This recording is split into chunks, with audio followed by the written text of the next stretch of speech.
Euskadi Irratian, Faktoria.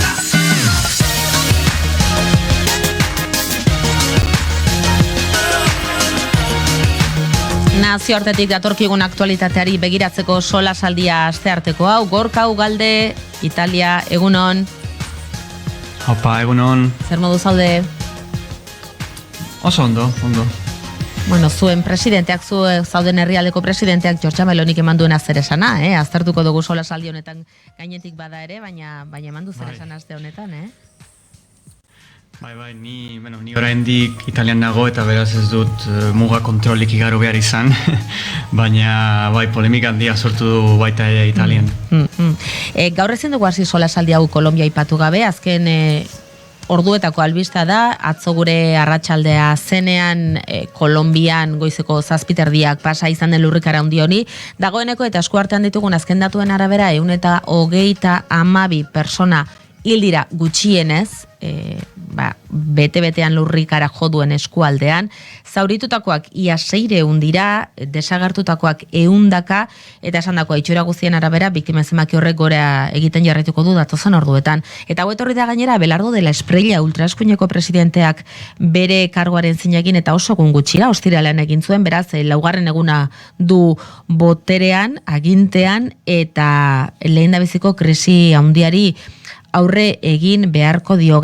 Orokorrean halako hondamendiek beti eragiten dute gobernuaren ospean, ezta? Eta edozein legealdia hasteko modurik txarrena da, dudarik gabe. Beraz, ikusi beharko dugu nola gobernu berriak kudeatuko duen katastrofea. Hondamendia esandako handia, kudeaketan begia jarrita izango dugu eta erreskatean ere bai. Gai ez aldatu nahi dugu, nazioarteko beste hondamendia handi bati begiratu nahi diogu. Gaza, aspaldi honetan esandakoa bigarren lerrora pasada, 10 hilabete dira suetena sinatu zela, baina erasoak ez dira eten, bazegoen itxaropena egorari emango zitzaiola buelta estatu batuek iragarri zuten suetenaren bigarren faserako planarekin, 15 puntuko plana zen, baina kontua da, asteburuan Netanyahuk ezezko borobila eman ziola, ez du bide hori onartu, Hamas erabat armagabetu arte, ez dela Israelgo armada erretiratuko, hori esan du Netanyahuk, eta horrek jakina egoera zaildu du. Hirura kazetariak zarete eta hirurei zuzendutako galdera Raquel Martik esan duen horren aritik. Lortu du Israelek, lortu du Netanyahuk neurri batean Gazari buruzko informazioa bigarren maila batera pasatzea, Gorka? Noski, sueten hoekin beti konfliktuak alde batera edo baztertzen dira iritzi publikoan, baina Israelen suetenak oso relatiboak dira ere, ikusi dugu ez bakarrik Gazan, baina baita ere Libanon, baina benetako galdera da ea Israelek benetan nahi duen Hamas desagertzea edo desarmatzea. Hamas beti instrumentalizatu du bere okupazioa, kolonizazioa, baita laguntza humanitarioa oztopatzeko eta geopolitika helburuak gauzatzeko. Eta gogoratu behar da, Hamas Israelen babesarekin eta onarpenarekin sortu zela erresistentzia palestiniarra zatitzeko 80ko eta 90ko hamarkadetan.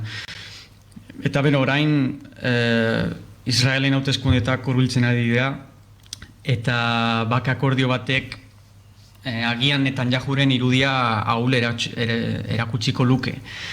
Gainera Trumpek orain Irango gerraren porrotaren atzean utzi nahi du, eta Israelek ezin du hori onartu, Israel bakarrik ez delako gai Irani eta Hezbollahari aurre egiteko, eta Washingtonen laguntza behar du.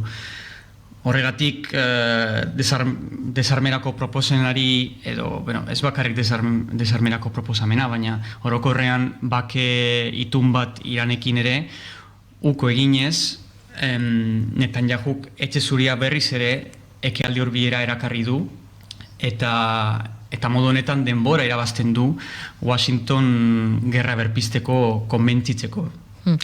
Gorka, amaitzeko? Bai, Urtsik esan duen bezala, Gaza ez da ahaztu den gatazka bakarra, beste asko, orokorrean oso azkar ahazten dugu iritzi publikoan, eta adibidez ahaztu dugu Afganistanen talibanak boterean daudela, edo Mexikoko narkoak, edo Kongon, Sudanen, Etiopian, Somalian dauden gerrak, Myanmarren dagoen gerra zibila. Beraz, ez dira bakarrik gatazkak ahazten, baina zenbait gatazkak edo gerrak ez dira ez da ezagutzen. Ez dira orokorrean iritzi publikoan ez da hitz egiten. Eta nazioarteko solasaldi hau amaitzeko gaia ze erabate aldatuko dugu, eta udako oso gai bati helduko diogu, nudismoa hitz egin behar dugu. Gorka, horre Italia Mediterranoko hondartzetan izan da praktika hori? Bai, badago praktika, baina ez da tradizioa edo ez dago mugimendu sendorik Ipar Europan bezala.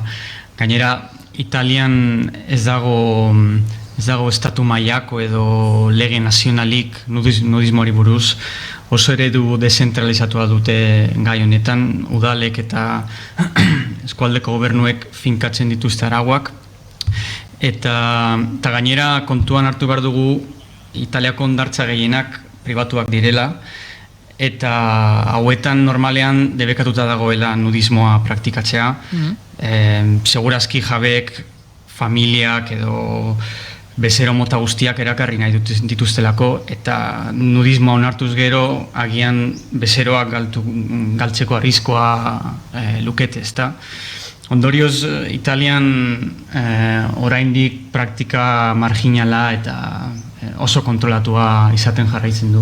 Ez akaso bereziki, baina azken urtetako joera gure inguruan Euskal Herrian ere toplesera jotzen duten emakumeak geroz eta gutxiago izatea. Hemen ere gilitek irakurketa politiko bat, ultraeskuina indartzen ari den honetan nolabait gizarteari ote den puritanismora egiten, baita ere esparru honetan, ez dakit hori ikusten ote duzuen, edo irakurketa urrunegi joatea ote den? Bai, egia da erlijio pentsamendu puritanoa bueltan dagoela bereziki gazteen artean, baina nire ustez ez da hainbesteko mugimendu zabala, eta nire ustez erruduna dira sare sozialak eta postureoa, edo beno oso garai superficialan eta estetikoan bizi gara, ezta. Beraz, azken finean beti posturioarekin edo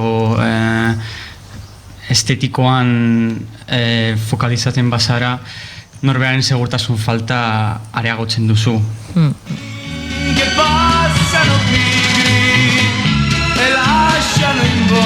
Bauda beteko gai honekin utziko dugu gaurko solasaldia. Gorka Ugalde, Isamarin, Urtzi, Urrutikotxea, eskerrik asko gaur 8 gehiago. Mila esker.